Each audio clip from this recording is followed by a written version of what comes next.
할렐루야. 아멘. 예, 세움의 교회에 오신 여러분들 주의 사랑으로 환영합니다. 아멘. 예, 우리가 때로는 이렇게 실망되고 낙심될 때가 있지만 우리를 다시 일어나게 하시는 그 주님을 의지하고 오늘 또 다시금 일어나고 다시금 주님 붙잡고 승리하는 저와 여러분들이 되실 수 있기를 주님의 이름으로 축복합니다.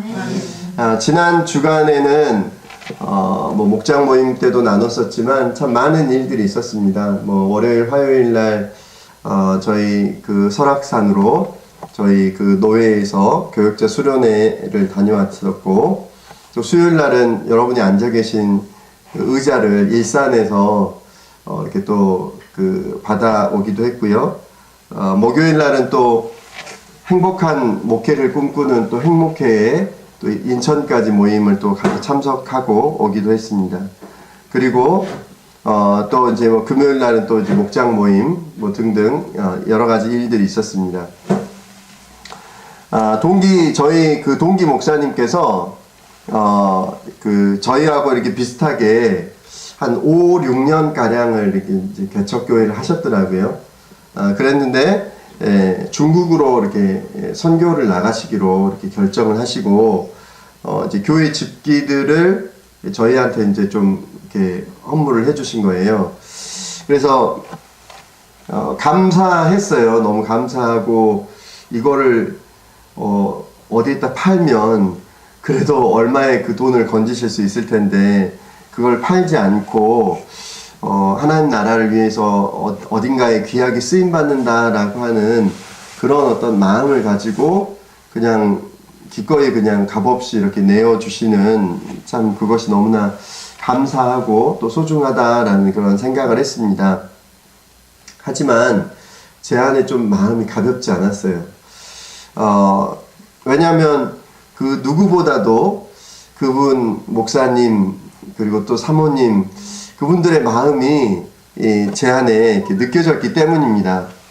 이렇게 의자를 막 계속해서 나르면서 이렇게 이제 목사님하고 이렇게 막 이렇게 서로 이렇게 교차하면서 지나가는데도 이렇게 이제 마음이 안 편한 거예요. 그러니까 그 목사님은 이제 안면은 있지만 그렇게 많이 이렇게 막 계속해서 교제를 했던 그런 목사님은 아니었지만 그래도 동기 목사님이시기 때문에 이렇게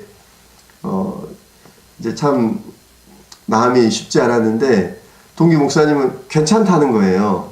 괜찮다고 자신은 괜찮다고 이렇게 얘기하시는 거예요. 그래서 참 그 어떤 기대를 가지고 이 의자를 이렇게 처음 이렇게 구입하시고 그렇게 하셨을 때는 이 의자에 가득 그 성도들이 가득 차는 것들을 기대하시고 많은 영혼을 구원하는 것을 이렇게 기대하셨을 텐데 그것이 뜻대로 되어지지 않은 것에 대한 그 마음의 그 애잔함 그런 게 이제 좀 있어서 이렇게 좀 마음이 쉽지 않았는데 저희가 이제 약간의 헌금을 하고 이제 이렇게 저희가 이제 의자를 일산에서부터 이렇게 이제 가지고 왔습니다.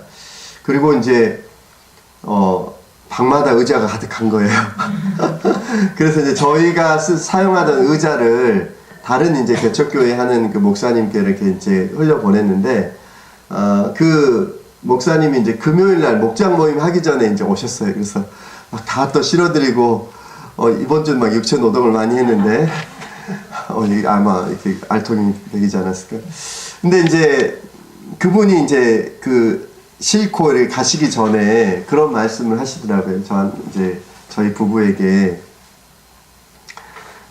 어떤 그런 꿈을 가지시고 이거 의자를 준비하셨을 텐데 이렇게 마음이 좀 그렇게 좀 그렇지 않으시냐고 그러면서 이제 그분도 동일하게 저희가 그 의자를 가져오면서 느꼈던 그 마음을 또 이렇게 느끼시는 것 같아요. 그래서 괜찮으시냐고 그래서 괜찮다고 이제 하는 이제 그렇게 얘기를 하고 이제 의자를 이렇게 실어 보냈습니다. 그러면서 실제로 저희는 힘들지 않았어요. 왜 힘들지 않았을까요? 힘들지 않았던 거는 하나님께서 예비하신 의자를 저희가 가지고 있었기 때문이에요.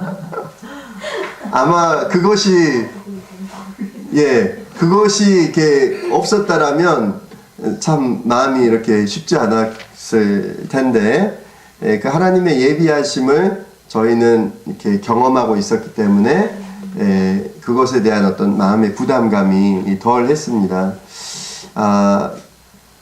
그러면서 제 안에 이렇게 느껴졌던 거는,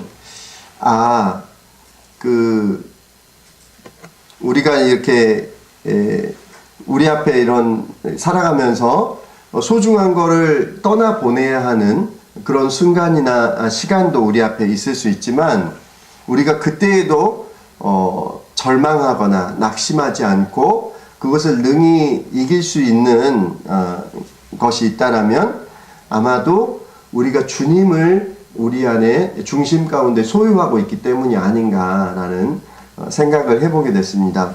우리에게 원치 않는 상황들이 우리 앞에 다가오고 그 상황 앞에 직면할 때라도 우리가 막 거기 흔들리는 어떤 상황 앞에서 흔들리는 삶이 아니라 내 안에 모신 그 그리스도, 내 안에 계신 그리스도로 인하여서 그 모든 상황까지도 잠잠케 할 수 있는 삶, 그 삶을 우리가 살아가야 되겠다.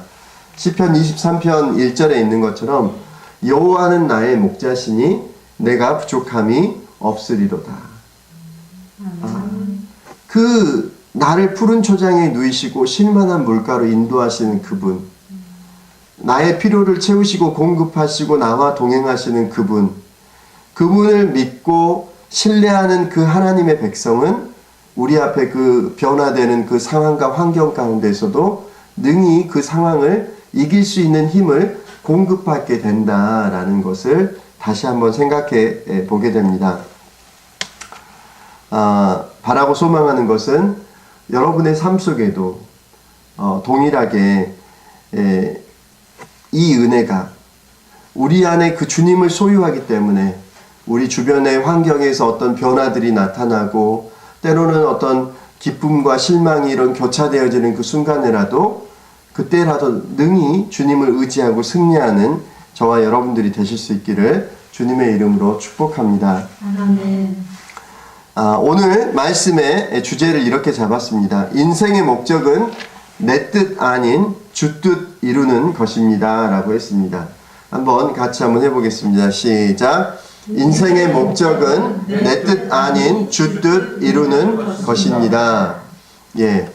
자, 한번 같이 옆에 계신 분들하고 한번 해보겠습니다. 두 분 저랑 이렇게 하시면 되겠습니다. 시작. 인생의 목적은 내 뜻 아닌 주 뜻 이루는 것입니다. 아멘. 예. 내 뜻을 이루기 위해서 이렇게 분주하게 살아가는 삶이 아니라 정말 주님의 뜻을 이루기 위해서 이 땅 안에 정말 귀하게 복되게 살아가는 저와 여러분들이 되실 수 있기를 주님의 이름으로 축복합니다. 아멘. 오늘 이제 전도서 말씀을 보니까 2장 1절부터 11절 말씀을 보니까 이렇게 되어 있습니다. 즐거움도 헛되다 라고 이렇게 이야기하고 있어요. 우리가 오늘 그 전도서는 누가 기록한 책입니까? 우리가 솔로몬 왕이 쓴 이게 뭐가 있죠? 시편 가운데도 나오기도 하고 잠언, 전도서, 아가서까지. 그렇게 이제 솔로몬이 기록한 책인데, 이 솔로몬 왕이 이제 전도서에서 계속해서 그 강조하고 반복하는 내용이 무엇입니까? 반복해서 나오는 게 헛되고 헛되니 모든 것이 헛되도다. 그러면 솔로몬 왕은 무슨 허무주의자인가? 그냥 다 허무하니까 그냥 대충 살고 그냥 뭐 그렇게 하자는 주의인가? 그래서 솔로몬 왕은 모든 것이 헛되기 때문에 아무것도 하지 말고 그냥 손 놓고 있어라고 이렇게 이야기하고 있는가? 이렇게 그렇게 생각할 수 있지만 어찌 보면 솔로몬 왕이 이 계속된 다양한 어떤 접근들을 통해서 헛되고 헛되니 모든 것이 헛되다라는 것을 증명해 주는 것을 볼 수가 있어요. 헛되고 헛되다. 그러니까 그냥 헛된 세상 아무렇게나 살아라. 그렇게 끝내진 않았어요. 어떻게 끝을 냅니까? 전도서 12장 그 후반부에 가니까 너희가 인생에 아무 낙이 없다. 이제 우리가 노년에 이제 아무 낙이 없다라고 생각될 때가 온다라는 거예요. 믿으세요? 나에게도 올까요? 예. 야, 이제 뭐 움직이는 것도 귀찮고 인생에 아무 낙이 없다라고 하는 때가 오기 전에 창조주 하나님을 기억하라 라고 이렇게 이야기하고 있어요. 그리고 하나님을 두려워하고 그분이 주신 계명을 지키라. 이것이 바로 사람이 해야 할 의무이다 라고 이렇게 이야기해 주고 있어요. 헛되고 헛되니까 모든 것이 헛되니까 그냥 뭐 아무렇게나 살아라. 그냥 그렇게 끝을 내신 것이 아니라 이 세상은 정말 헛되다. 우리가 꿈꾸고 야망을 가지고 기대를 가지고 이 세상에서 인정받기를 원하고 이 세상에서 뭔가 성공하기를 원하는 이 세상이 이 헛된 것들 뿐이다. 그러하기 때문에 우리는 창조주 하나님을 기억하고 그분의 명령을 따라서 그분의 뜻을 이루는 삶을 사는 것이 가장 보배롭고 가치로운 인생이다라고 하는 것을 우리에게 전해주고 싶어 하셨다라는 것입니다. 오늘 2절의 그 본문의 말씀을 보면 크게 2장 1절부터 11절까지는 뭐가 헛되다라고 나오냐면 야, 즐거운 거, 노는 거, 인생을 즐기는 거 이거 내가 해봤는데 헛되더라 라는 거예요.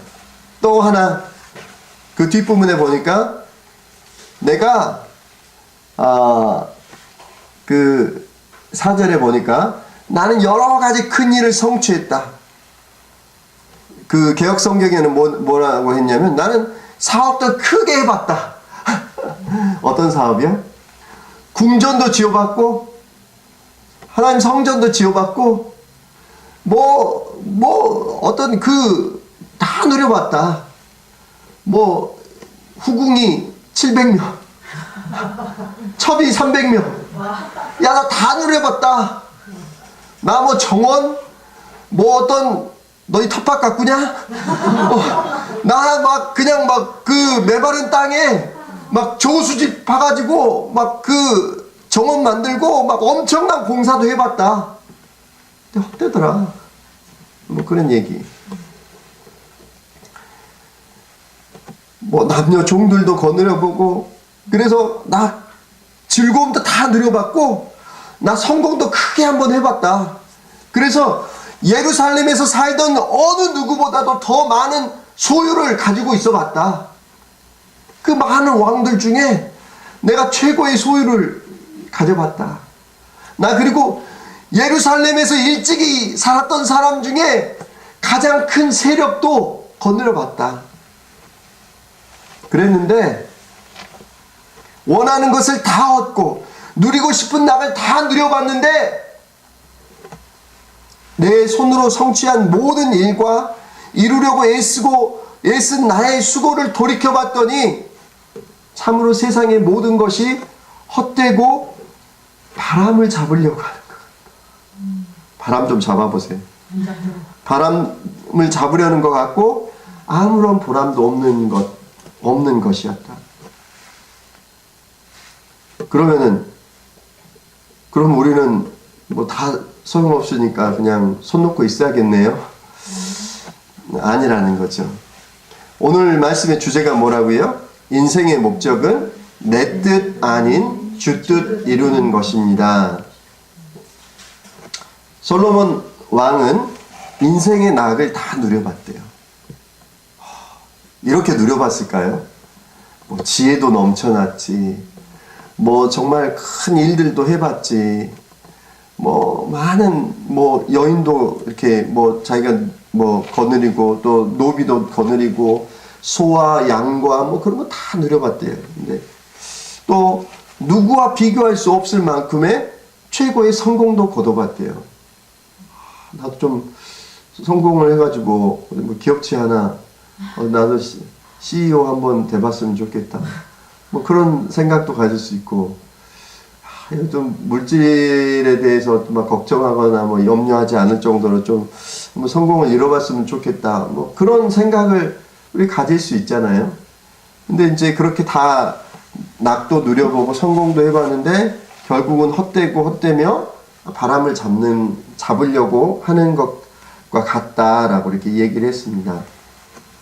어떻게 하면 우리의 인생도 더 많은 즐거움을 찾아서 헤매이거나 아니면 성공이나 자기 만족을 찾아서 헤매이는 삶이 아니라 주님 주신 그 분명한 인생의 목적을 알고 주님의 뜻을 이루어드리는 삶을 살 수 있을 것인가. 우리는 이러한 삶을 살기 위해서 첫 번째로 뜻을 정한 인생이 되어야 한다라는 것입니다. 한번 같이 해볼까요?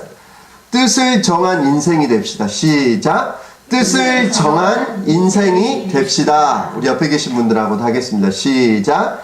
뜻을 정한 인생이 됩시다. 아멘.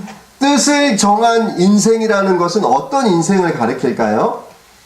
우리가 다니엘서 전에 이제 뭐 말씀도 보았었지만 다니엘서 1장 8절에 보니까 이제 바벨론 그 왕의 느부갓네살 왕에게 그 사로잡혀서 그 예루살렘에서 바벨로니아로 사로잡혀온 누가 있었어요? 다니엘과 그의 세 친구가 있었다라는 거죠. 그래서 그 나라에서 그 지혜롭고 그 귀족 가문의 아이들을 선택해서 몇 년 동안 3년 동안 집중적으로 먹이고 가르치고 훈련을 시켜서 나라에서 중요한 일들을 감당하게 하려고 하는 그런 프로젝트가 있었죠. 그래서 그런 프로젝트에 다니엘과 그 세 친구가 뽑힌 거예요. 그런데도 안타깝게도 어떤 상황이에요? 이제 뭐 그 왕궁에서 이렇게 음식을 우상에게 드려진 음식을 줍니다. 음식과 포도주를 줘요. 그런데 다니엘과 그 세 친구는 그 유일하신 하나님을 믿는 그런 신앙을 가지고 있었던 사람들이잖아요. 근데 자기가 지금 찬밥 더운 밥을 가릴 상황이에요? 아니죠. 그런데도 불구하고 어떤 요청을 해요? 열흘만 저희에게 말미를 주십시오. 그래서 저 음식을 먹는 그 아이들과 이제 우리는 채소와 물만 먹겠습니다. 그래서 우리는 채소와 물만 먹을 건데 열흘 동안 한번 시험해 보시고 우리가 그래도 얼굴빛이 안 좋고 그러면 그 사람들을 돌보는 사람이 혼이 나니까 왕에게. 그렇기 때문에 열흘만 말미를 주십시오. 라고 했는데 열흘이 지난 후에 어떻게 됐어요? 봤더니 그 다른 음식을 먹은 아이들보다 더 얼굴빛이 좋은 거예요. 그래서 그것을 허용해 주었다는 거죠. 근데 그것을 요청하고 행하기 이전에 이 다니엘과 세 친구가 했던 것이 뭐예요? 개역 개정 성경에 보니까 뜻을 정하여. 우리 이 세번역 성경에서 보니까 이렇게 마음을 이렇게 정해서 이렇게 간청을 했다라고 이야기를 합니다. 다시 말하니까 어떤 것을 얘기하려고 하는 거예요? 뜻을 정한 인생이다라고 하는 것은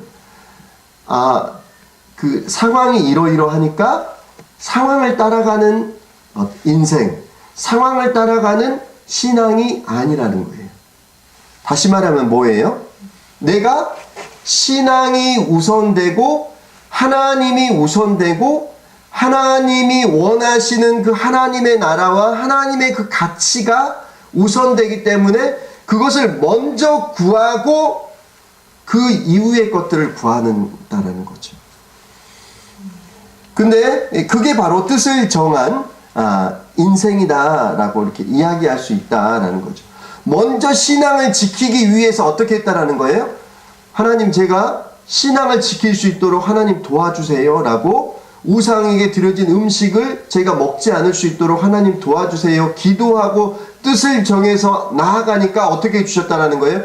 하나님께서 그것을 피할 수 있는 길을 열어주셨다라는 거예요. 열어주셨다라는 거예요. 그런데 우리들은 어떻게 해요? 신앙을 지키기 위해서 뜻을 정하기보다 그 상황에 먼저 쉽사리 상황이 이러니까 어쩔 수 없네 라고 그 상황에 먼저 굴복하게 된다는 거죠. 뜻을 정한다라는 것은 자신 안의 신앙적인 가치나 신념을 쉽게 포기하지 않는다라는 것을 의미합니다. 우리가 믿음이 연약하고 우리가 어떻게 믿음 가운데서 행해야 되는지를 모를 때는 어떻게 해요? 신앙적인 가치나 신념을 쉽사리 포기하게 되죠. 그리고 먼저 눈에 보암직하고 먹음직하고 좋아 보이는 것을 선택하게 되어 있다라는 것입니다. 그래서 우리가 어떻게 해야 된다는 거예요? 나는 적어도 주일 예배를 어떤 상황에서라도 주일 예배를 빠지지 않겠다. 마치 우리가 주일 예배를 제가 전에 그 장로님 그 말씀 드렸잖아요. 스웨덴 막 그 국왕들이 우리 초대해서 좀 와서 이렇게 같이 식사하자고. 그런데도 내가 예배 드려야 할 그 교회에서 예배 드려야 하는 것 때문에 제가 중요한 선약이 있어서 그 왕들의 초청을 거절하고 다시 본국으로 돌아가서 그곳에서 예배를 드리는 거예요.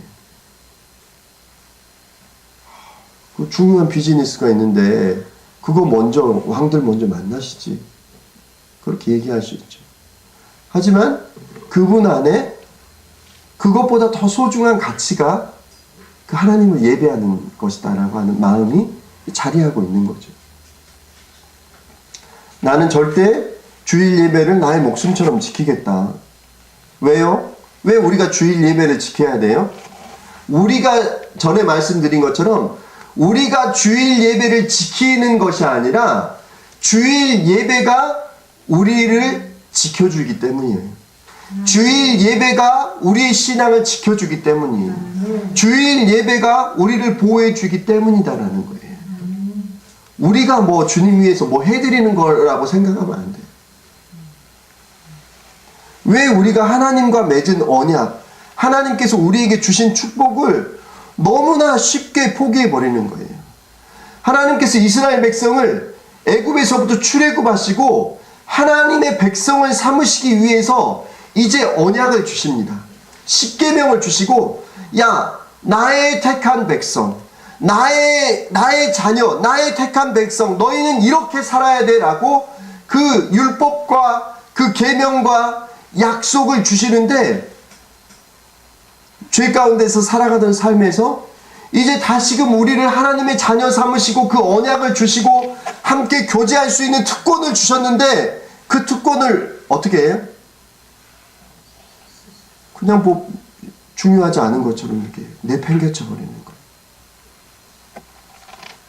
우리가 새로운 삶 공부하면서 얘기했던 것처럼 에베소서 2장 18절에 있는 것처럼 여러분의 마음의 눈을 밝혀주셔서 하나님의 부르심에 속한 소망이 무엇이며 성도들에게 베푸시는 하나님의 영광스러운 상속이 얼마나 풍성한지를 여러분이 알게 되기를 원합니다.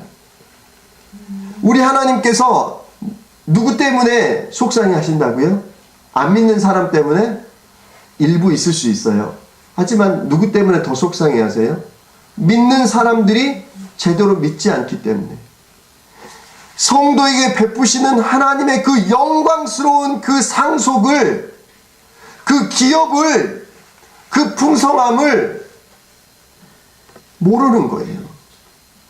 너무나 소중한 거를 줬는데 성경에서 뭐라고 이야기해요? 돼지에게 진주를 던져봐라. 돼지를 밟을 거 아니에요. 돼지를 밟은 게 아니에요. 진주를 밟을 거다. 이야기했잖아요. 아무리 소중한 거를 주어도 소중한 걸 모르는 거예요. 그냥 뭐 진주를 줘도 아마 다이아몬드를 줘도 마찬가지일 거예요. 이 먹을 수도 없는 거를 주다니 그렇게 할 거예요.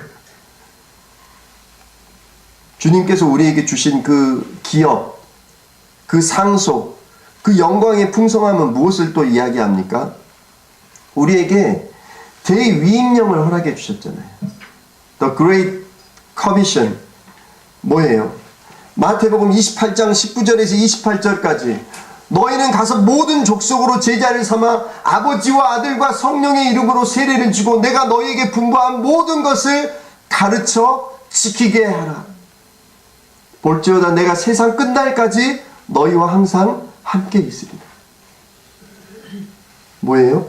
우리에게 무엇을 맡겨주셨어요? 우리에게 무엇을 부탁하셨어요? 마지막 유언으로 우리에게 부탁하신 것이 뭐예요? 영혼 구원해서 제자 삼아라. 그 대위임령을 우리에게 맡겨주셨다라는 것이에요. 무엇이 우선돼야 된다라는 거예요? 주님 앞에서 뜻을 정한 신앙이다라고 이야기하는 것은 다른 것이 아니라 바로 주님께서 우리에게 그 붙들어야 할 그 신앙, 주님께서 우리에게 맡겨주신 그 사명, 그것이 우리의 삶을 이끌어갈 수 있도록 우리가 거기에 먼저 뜻을 정하고 나아가야 한다는 거죠. 우리가 여력이 남으면 이 일도 하겠습니다. 여력이 남으면 제자 삼는 일을 하겠습니다. 여력이 남으면 영혼 구원하는 일을 하겠습니다. 그것이 아니라는 거예요. 우리의 주된 일이, 우리의 주된 사명이 우리가 먼저 구해야 할 것이 하나님의 나라와 하나님의 의라는 거죠. 이 대위임령이라는 거죠. 다니엘과 그 세 친구가 상황이 좋아서 먼저 믿음을 지켰나요? 아니에요.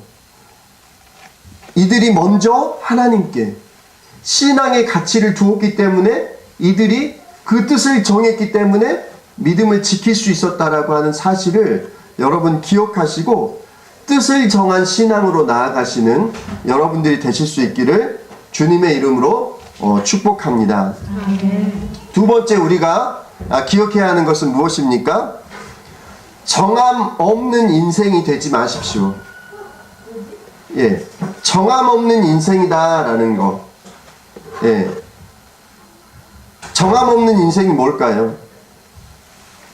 하나님을 믿는다라고 하는데 하나님을 온전히 신뢰하지 못하는 사람들을 가리켜서 우리가 이 정함이 없는 인생, 정함이 없는 신앙이다라고 이야기할 수 있을 것입니다. 야고보서 1장 8절에 보니까 너희가 두 마음을 품고 있냐? 그는 두 마음을 품은 사람이요 그의 모든 행동에는 안정이 없습니다 라고 이렇게 이야기하고 있어요. 하나님에 대해서, 하나님의 그 도우심에 대해서 늘 의심하고 신뢰하지 못하고 하나님의 내가 뜻을 정하고 나아갔을 때 하나님께서 도와주실 것이다 라고 하는 것을 여전히 믿지 못하고 의심하는 그 인생을 향하여서 두 마음을 품은 인생이다 라고 이야기하고 있다는 거죠. 그의 인생의 특징은 뭐예요? 모든 행동에 안정이 없다라는 것입니다. 먼저 하나님의 뜻이 정해지고 그것이 우리를 이끌어 가야 된다는 거죠. 우리가 사형리라는 게 있습니다. 사형리라고 하는 그 대학생 CCC의 대학생 선교회에서 그 복음 전도지 이렇게 캠퍼스에서 많이 그 전도를 할 때 사용을 했었습니다. 거기 뒷부분에 보면 처음 시작할 때는 하나님은 여러분을 향한 놀라운 계획을 가지고 계시고 여러분을 사랑하십니다. 뭐 그런 내용이 나와요. 그리고 뒷부분에 가면 어떤 내용이 나와요? 여러분, 하나님의 말씀이, 믿음이 여러분의 삶을 기관차가 돼서 이끌어 가야 됩니다. 뭐가 이끌어 가서는 안 됩니다라고 이야기합니까? 감정입니다. 감정이 우리를 이끌어 가는 것이 되는 거예요. 감정이 기관차가 되면 과연 어떤 상황이 벌어질까요? 마음 내키는 대로, 감정이 그 요동치는 대로 그냥 신앙도 같이 요동하는 거예요. 변치 않는 하나님의 약속의 말씀이, 하나님을 믿는 신앙이 우리의 삶을 이끌어가고 우리의 가정의 모든 계획을 이끌어가고 우리 자녀의 모든 인생들을 이끌어가고 우리의 모든 미래를 이끌어가도록 해야 되는데, 뭐라는 거예요? 좋아 보이네? 감정이 이끌리면 그대로 이끌려가는 거. 이게 아니라는 거죠. 여러분의 인생의 목적을 어디에 두고 계십니까? 여러분 한번 생각해 보세요. 여러분의 인생의 목적을 어디에 두고 계십니까? 영원 구원하여 그리스도의 제자를 삼는 것에 여러분의 인생의 목적이 있습니까? 아니면 어디에 있습니까? 세상 즐거움을 구하는 것에 있습니까? 세상 낙에 있습니까? 세상 즐거움에 있습니까?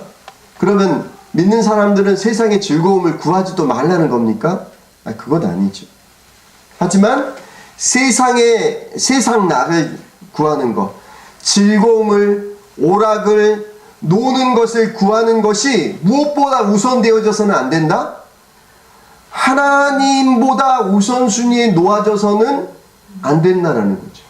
하나님을 예배하는 것보다 우선순위에 놓여져서는 결코 안 된다라는 거죠. 하나님의 언약보다 내가 세상에서 즐거움을 구하는 것이 우선되어져서는 안 된다라는 것입니다. 이것은 무엇입니까? 인생의 목적이 바뀐 거라는 거죠. 인생의 목적을, 뜻을 세우고 그 다음에 다른 것이 따라오도록 해야 되는데, 감정이 계속해서 이끌어가게 만드는 거예요. 올바른 신앙생활을 할 수 있을까요? 아니요. 흔들리고 요동할 수밖에 없을 겁니다. 아니면 여러분 인생의 목적이 세상의 성공입니까? 우리 자원고모님은 성공에 대한 마음이 그닥 없으십니다. 야망이 없으십니다. 세상의 성공입니까? 이 땅에서 잘되고 성공하는 것을 잘못됐다라고 이야기하는 것이 아니라, 세상에서 성공, 세상에서의 사람들에게 인정, 또 자기가 갖고 싶어하는 자기의 만족을 구하다가 문제는 뭐예요?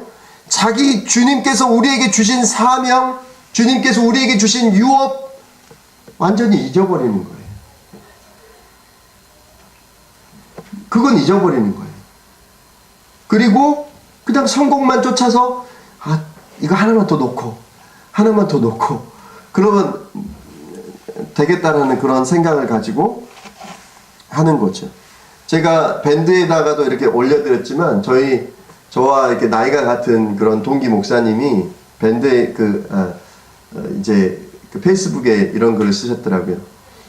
아이러니하게도 감사는 가난한 마음에서 나오는데 우리는 부요한 마음을 추구한다는 것이다. 우리가 행복이라 이름하는 대부분이 이런 것들이다 라고 이렇게 이야기를 했어요. 예. 감사는 어디서 나온다고요? 가난한 마음에서 나온다는 거예요. 그런데 우리는 뭘 구한다는 거예요? 감사는 가난한 마음에서 나오는데 우리는 뭘 구해요? 더 부요한 마음을 구해요. 그래서 우리가 행복이라고 이름하는 어떤 잘 포장을 해서 행복했으면 좋겠다 라고 하는 것으로 이것을 잘 포장해서 이렇게 가져가려고 하는 거예요. 그런데 이게 참 미묘하다는 거예요. 하나님이 주신 그 가난한 마음, 하나님과 그 동행하는 자 안에 주시는 축복을 누려가는 것과 그 세상에서의 부요함을 구하고 얻고 나아가려고 하는 그것이 참 잠깐 하나를 잘못 놓으면 이게 확 뒤집어지는 거예요. 하나님은 온데 갖고 세상과 나는 간 곳 없고 하나님은 간데 없고 나의 성공만 보이도다. 나의 유익만 보이도다. 뭐 그런 식이 돼버리는 거예요. 우리 인생의 목적이 좀 더 많이 누리자, 좀 더 많이 즐기자, 좀 더 많이 놀자, 좀 더 많이 소유하자, 좀 더 만족을 갖자에만 정신을 팔리는 것이 아니라 내 뜻, 내 욕심, 내 만족에만 집중되는 것이 아니라 나를 향한 주님의 뜻이 무엇인지를 알고 그것을 이루는데 우리의 관심의 초점이 맞춰져야 된다는 거예요. 이게 다시 말하면 뭐예요? 이게 바로 뜻을 정한 인생이라는 거예요. 내 욕심, 내 즐거움, 내 만족을 향해서 나아가는 건 뭐예요? 내 뜻 구하는 거예요. 내 만족 구하는 거예요. 내 욕심 구하는 거예요. 그런데 이것을 계속 구하는 길로 나가면 진정한 우리 내면 안에의 만족을 누릴 수 있을까요? 약간의 보여지는 만족은 누릴 수 있을지 몰라요. 하지만 아까 우리가 찬양했던 것처럼 오직 주님만이 내 안에 그 갈급함과 내 안에 참된 만족을 주신다라고 하는 그 고백은 우리가 할 수 없게 되는 거죠. 이 땅에서 우리가 발을 딛고 살아가고 있지만 나를 통해서 주님의 뜻이 이 땅 가운데 이루어질 수 있도록 해야 된다라는 거죠. 제가 전에도 몇 번이나 얘기했는데 저희 그 신학교 선배님 가운데 충청 남도인지 북도인지는 정확하게 모르겠지만 그 홍동 미랄교회를 이렇게 그 시골에서 농사 지으시면서 목회를 하시는 목사님이 계세요. 그래서 이제 이 목사님이 가정교회를 하시는데 시골에서도 가정교회를 하는 것이 쉽지 않아요. 그 목회의 그 본질, 주님이 찾으시는 그 교회의 그 본질을 추구하는 것이 쉽지 않고 또 어르신들 주로 많으시죠. 그러니까 목장을 하고 뭐 하는 것이 쉽진 않아요. 그런데 그 목사님이 최영기 목사님이 쓰신 그 책을 읽고 목회에 대한 막 어떻게 해야 될지 막 이거 목회를 접어야 될지 막 어떻게 해야 될지 막 안타까운 상황 가운데 있다가 여기를 떠나야 될지 막 그런 마음을 가지고 있다가 가정교회를 만나게 됐어요. 가정교회를 만나서 내가 여기 인생을 걸 만한 것을 발견했다. 이렇게 하면 내가 내 목숨을 걸든 내 인생을 걸어도 아깝지 않겠다. 라고 하는 그것을 발견한 거예요. 교회 가운데 소작농을 하면서, 그러니까 자기 논과 밭 그런 게 없어가지고 그 땅을 빌려가지고 농사 지어서 자기가 얼마 먹고 이렇게 주는, 그러니까 이제 좀 젊은데 그런 일을 하시는 분이 계셨어요. 부부가. 근데 이분들이 하루는 이제 목사님에게 와가지고 저희가 이 지역을 떠나겠습니다. 이게 그렇게 얘기를 한 거예요. 그래서 목사님이 잠깐만 기다려봐라. 잠깐만 기다려. 우리 인생을 걸 만한 지금 놀라운 일이 기다리고 있다. 우리 인생, 우리의 목숨을 걸 만한 놀라운 일이 기다리고 있다. 그래서 이분들에게 가정교회를 소개하고 뭐 평신도 세미나를 다녀오셨는지 뭐 그걸 안 하셨는지는 모르겠지만 가정교회를 시작하게 된 거예요. 목장을 시작하게 된 거예요. 근데 이분이 소작농이니까 방이 넓겠어요? 뭐 열악하겠죠. 그릇도 개수가 잘 안 되는 거예요. 그래서 이 목장을 하기 위해서 이분들이 가장 먼저 하신 것이 뭐였냐면 거금을 투자해서 안 깨지는 접시, 코레를 산 거예요. 목장을 하기 위해서. 그분들 엄청난 투자를 한 거죠. 홀의 그릇을 샀어요. 그래서 그 도전을 받고 목장을 통해서 사람들을 섬기기 시작하는 거예요. 그래서 자기가 소작농이기 때문에 빨리 농사를 지어야 되는데 자기 목원들, 막 그 VIP들, 그 사람들 가가지고 막 가서 그 논에 가가지고 먼저 일해주고 나중에 자기 일하고 막 그렇게 섬긴 거예요. 그러면서 이제 목장을 이렇게 섬긴 거예요. 그래가지고 그 교회가 이렇게 막 그 가정교회로 이렇게 건강하게 조금씩 자라나기 시작한 거예요. 그래서 시골 교회가 막 살아나는 거예요. 그래서 전에도 말씀드렸지만 그 인근에서 한 그 청년이 살 소망이 없어가지고 농약을 먹고 자살을 시도했다가 여기 세척을 해가지고 겨우 살아난 청년이 있었어요. 그런데 그 목사님 가정이나 다른 성도들 안에 동일한 마음을 하나님이 주신 거예요. 어떤 마음이요? 그 청년 우리 교회만 오면 살 텐데. 성도들도 그런 마음. 그 사람 우리 교회만 오면 살 수 있을 텐데. 동일한 마음을 주셨던 거예요. 그래서 이렇게 동일한 마음을 주셔가지고 그분이 실제로 그 교회를 어머님하고 같이 교회를 나오고. 저는 그 이야기를 제 마음속에서 떠올리기만 하면 떠올릴 때마다 그 알 수 없는 그 뭔가가 있어요. 그 살 소망이 끊어진 그 사람이 우리 교회만 오면 살 수 있을 텐데. 살 수 있을 텐데.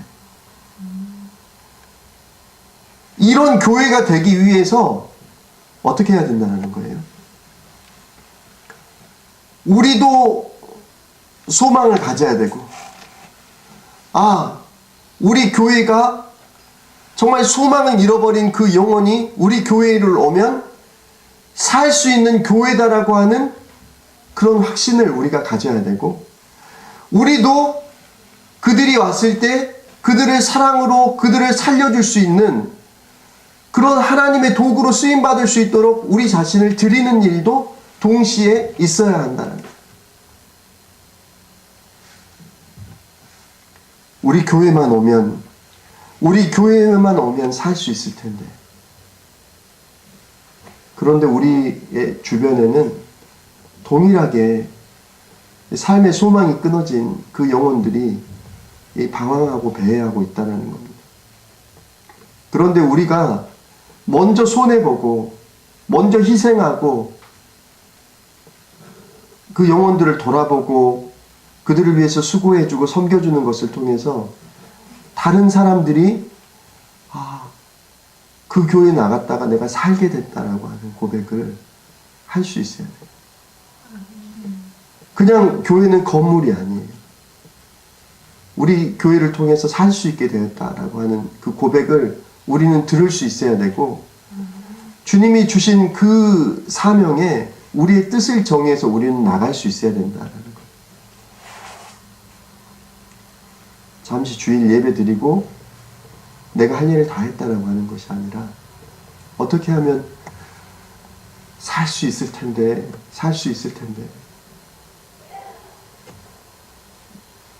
우리를 주님께 드리고 그런 교회가 될 수 있도록 우리를 드리는 저와 여러분들이 되실 수 있기를 주님의 이름으로 축복합니다. 기도하겠습니다. 찬양.